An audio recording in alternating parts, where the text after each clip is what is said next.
Okay, great. So thanks, you guys. We've got our rules, and I think we have a pretty good sense now of what we're doing here for Project Choice.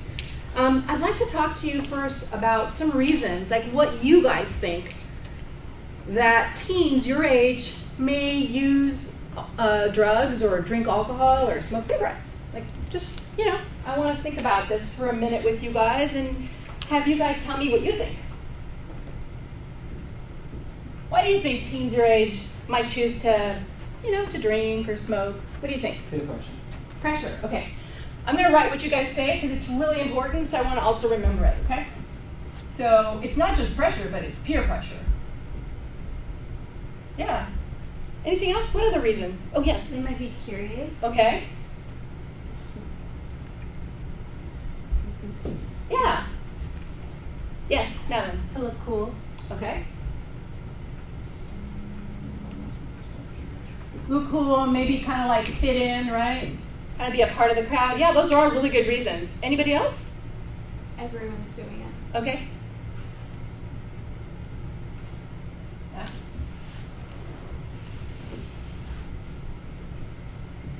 Right. That's a really important reason too, right? What we see around us. So everyone doing it. Okay. Now, what about this?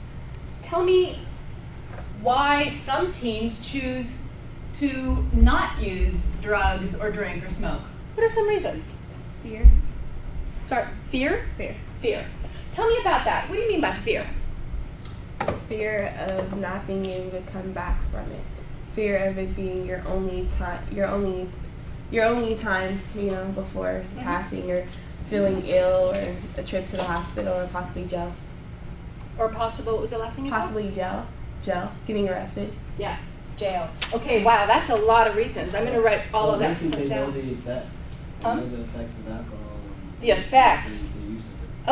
Okay. And I like that too, because you guys already understand that there are some consequences to using drugs or drinking, and some teens choose not to because of that. But I'm going to write them down, because those are really important reasons. So jail, right? Kind of getting into trouble sort of a thing. And then you were talking about like not coming back from it. What does that mean to you? Becoming Talking about like Being stuck- addiction or being... either addiction or being stuck in the moment. Okay, all right. Yeah. So fear of getting stuck there. I like that. Of getting stuck. All right. And then Wally, did you want to add something to that?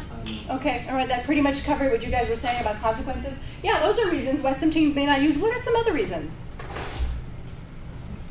Get in trouble. Mm-hmm. Sure. And this could be this too, right? Like maybe getting arrested or something. But it could also be like getting in trouble with family or maybe in school, that kind of thing. Just don't want to. Huh? Just don't want to. Yeah, okay. Yeah. I think sports is a good one Mm-hmm. because they definitely do drug testing a lot and stuff. And I'm going to put that kind of a separate one, like a drug testing. Okay. Oh, okay. Yeah, but I mean, I think you're right about that. Mm-hmm. And also, because sometimes when teens do sports, like they don't have time for other things, Right. or like they maybe are worried about their bodies, Right. and they won't be able to do the sports the way they might want to. All right. Gosh, that's a lot of reasons you guys came up with. That's really great. Lots of thinking there. I wanted you to tell me though, how do teens weigh, whether they're going to use or not use? What do you think about that? What are some of the, how do they weigh the reasons, the choices? I think it would. What would matter? The setting. The setting. The setting that they're in. Meaning if they're at a Tell party. me. If they're at a party. Yeah. If they decided to use or not. Okay. Decide there. Okay. So. Because most things like the conception is that it loosens you up and things like that. Mhm. It's supposed to make you more comfortable. Mm-hmm. Not in party setting. That's what most kids tend to use. Okay, all right. So you're thinking that what would weigh is like, I'm gonna do this now because I'm at this party, everybody's doing it, and I feel like this is the thing to do because I want to really fit in here at this party. That might be a reason to weigh them to using. What about the other direction? How would they balance, using or not using them? What would be something that would influence them? Yeah. I would say like having problems at home or something, and Mm-hmm. them being drawn to drugs because of that. Maybe that's their escape. Okay. That's a really good point. And you know what? We're going to even talk more about that in some later sessions, about how you make those kinds of decisions based on how you're feeling and what you might be thinking is going on around you and stuff. So yeah, that could also weigh heavily, like what's happening in your life might influence you.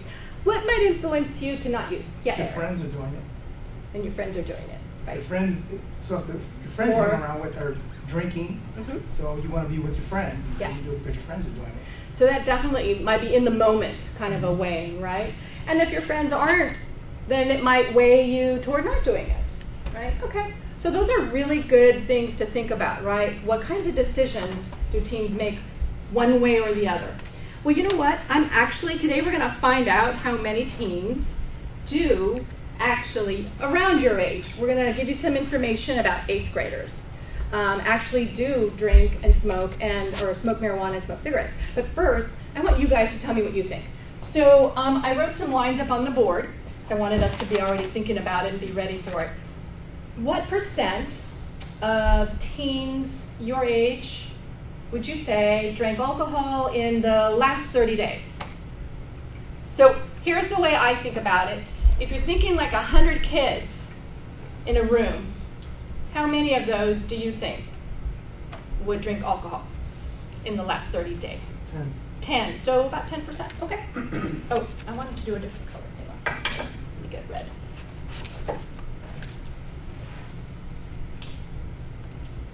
All right. Anybody else have a guess? 30? 30? Okay. This isn't going to be like the most accurate line, but pretty close. Anybody else? Alcohol? 50. Okay. Right here. All right. Any other guesses? Oh, 51. Okay, we're going to leave it at 50. That's pretty close to 50. Okay, how about, let's move. Anybody else for alcohol? Anybody want to guess? We're pretty good here? You guys are pretty comfortable with these numbers, it sounds like. What about for marijuana? In the last 30 days, how many teens your age do you think smoke marijuana? Yep. 25%. 25? Okay. I can do that one. That's like right smack in the middle. Okay. Anybody else? I was going to say 20, but that's sorry. Oh, 20's okay. Okay. Anybody else? We can bunch them up a little bit. That's fine with me. Kind of get a range here. So at least half. Half. You're going to say at least 50. All right. Anybody else? We're all comfortable with those numbers, more or less? Yeah? Jason? Yeah? I'm cool with that. We're cool. How about cigarettes? How many teens do you think your age smokes? 6. Yeah. How many? 6. Yeah. 6? 60. 60. Okay. Yeah. All right. They smoke. 10. Okay, Yeah. Raquel's going to go on this end. All right, 10. Maybe our These kids. are great guesses, you guys. Keep them going. What else do you Yeah, think? I'm- Cigarettes in the last based off 30 my days? kids. 8th graders, maybe, more or less. When you say use, they use it all the time, or they just In tried the- it, or In the last 30 days. Yeah, not like, you only did it once? maybe, but it's in the last 30 days. It's just what you think. Yeah. Relapse. Okay, I think we've got some good numbers up here. Do you guys want to know what the actual numbers are? Yeah. The real numbers? Okay, so I'm going to pass out a handout, and you'll have it in your book. Let's take a look at the handout right now, as a matter of fact.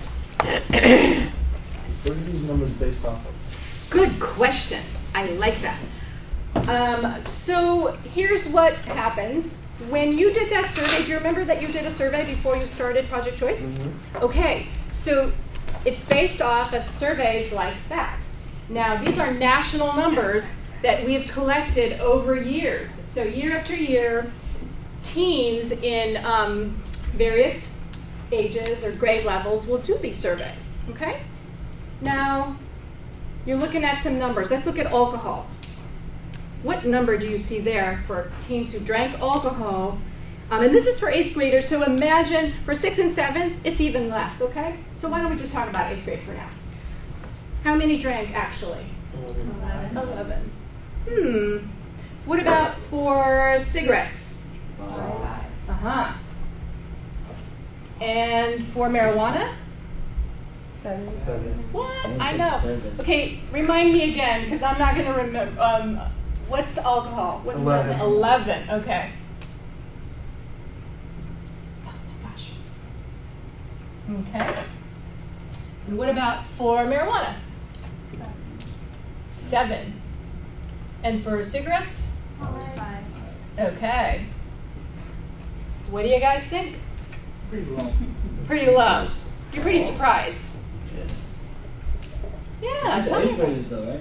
I did. I said for In 8th grade. California? Nope, this is national. National. These are national numbers. These are this is information that we got from doing surveys, kind of similar to what you guys did before you started. So tell me, I know I'm hearing a little bit of surprise. You guys guessed a little bit higher. Tell me about that. What is that? What's that surprise? Tell me about that. Because it's national. Yeah. Like where I'm from, Aha. it's all the time. Yeah. Is that what you think too? You think can't be right? Can't be right. Billy, Bob, Joe, and Dave. we're all doing alcohol last week. Thank you for using first names. So I understand you guys, what you're saying. You're really surprised. This doesn't seem right to you because you see differently. And you guys guessed higher, and these are the actual numbers. So let me ask you another question, if it's okay. Why do you think people guess high? Because you know what? Everybody guesses high. Everybody, even when we do this with college students, we actually do the same kind of a thing, and even college students guess that their friends are drinking more than they really are. Why is that?